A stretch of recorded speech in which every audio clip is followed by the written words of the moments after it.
এই যে এখানে আমি যেটা জেনেছি এটা হলো মসজিদকে নিয়ে গঠন।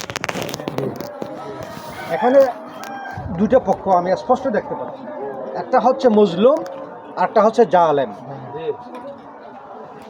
নাকি? ওনারা মজলুম। কেন মজলুম?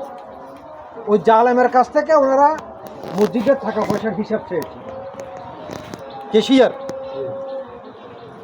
এই যে আখেরি জামানায় এই রকম ঘটনাগুলো ঘটবে, আমাদের নবী করিম সাল্লাল্লাহু আলাইহি ওয়াসাল্লাম এটা বর্ণনা করে গেছেন।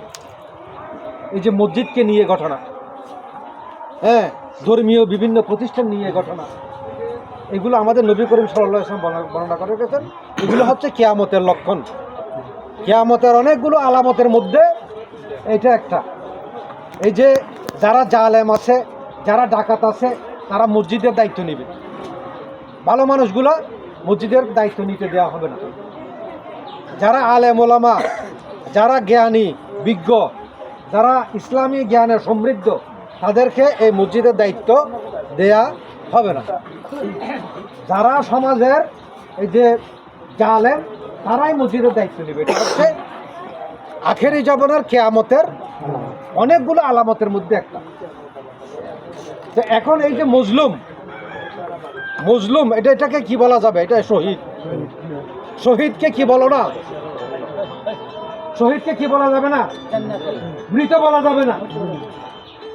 শহীদকে মৃত বলা যাবে না। যিনি মারা গেছেন ফজল মিয়া, আমরা তার জন্য দোয়া করব, তার আত্মার মাগফিরাত কামনা করব। জিন্দেগিতে যদি সে কোনো অন্যায় করে থাকে, তার জন্য আমরা আল্লাহর কাছে কি চাইব? ক্ষমা চাইব। সাথে সাথে এই যে জালেম যারা আছে, তাদেরকে ধরিয়ে দেওয়ার দায়িত্ব আপনাদের আছে কিনা? আছে কিনা? আছে। তাই বলে কি আপনি আইন নিজের হাতে নেবেন? কিভাবে? কৌশলে। সবগুলো কৌশলে আমাদেরকে বলবেন, আইন শৃঙ্খলা বাহিনীকে বলবেন। আমরা পুলিশ বাহিনীতে সব কোম্পানিগঞ্জ সালাম বলেন, ছাতক থানা বলেন, আমরা তো পুলিশই,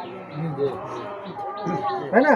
সিলেট বলেন, যেখানে যাবে ওখানে আমরা আমাদের পুলিশ বাহিনী আছে কিনা? আমরা ওইভাবে আপনাদেরকে তথ্য দিলে আমরা সহায়তা করব। আর একটা বিষয় আপনাদেরকে আমি খুবই মর্মাহত হয়েছি যে বিষয়টা নিয়ে, এই যে মসজিদের যে টাকা পয়সা নিয়ে সমস্যা, এই বিষয়টা সে যদি হিসাব না দেয়, তাহলে এই বিষয়টা জানানোর দায়িত্ব কাদের? মসজিদের কমিটি আছে, মসজিদের কমিটির মেম্বারকে জানাবে। মেম্বার জানাবে কাদেরকে? আমাকে জানাবে না? ওসিকে জানাবে না?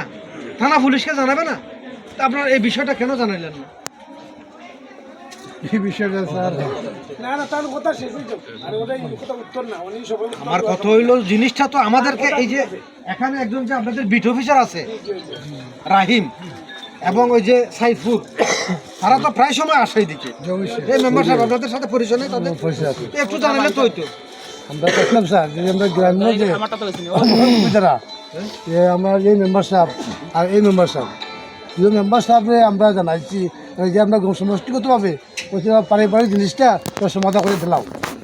তো কালকেও কেন আইছিলা? কালকে আমরা বইছি কেন বই? আচ্ছা যাক, এখন ঘটনা ঘটে গেছে। হ্যাঁ, ঘটনা যখন ঘটে গেছে, এখন আর কিছু করার নেই। এখন আমার অনুরোধ হবে, নিরীহ মানুষ যাতে আসামি না হয়, কথা বলা করে বুঝুন, নিরীহ মানুষ যাতে আসামি না হয়। কি জন্য? এটা একটা মার্ডার।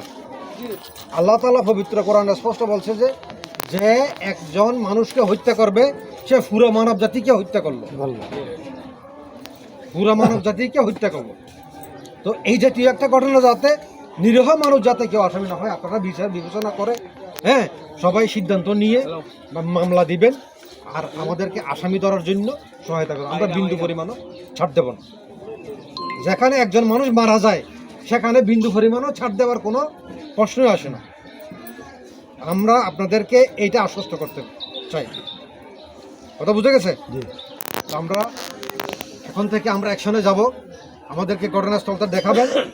আর যারা যারা যদি এখানে আশেপাশে কেউ থাকে একটু খবর নেন কোথায় আছে, আমরা এখনই তাদেরকে গ্রেপ্তার করব, অথবা যেখানে আছে, যেখানে গেছে, আশ্রয় নিচ্ছে, ওখান থেকে যদি খবর পান ওখানে আমরা অভিযান চালাবো। আমাদের টিম বিভিন্ন জায়গায় আছে। আপনারা একটু আমাদের কথা শুনুন। একজন ঠিক আছে। একজন আসামি বলে এখন- ফ্লাইট কালকে, হ্যাঁ একজন আসামি কালকে বলে ফ্লাইট, বুঝলেন? একজন আসামি বলে কালকে ফ্লাইট। হ্যাঁ দিবেন, আমাদের বলবেন, আমাদের গোপনে বলবেন। থেকে মা নাকি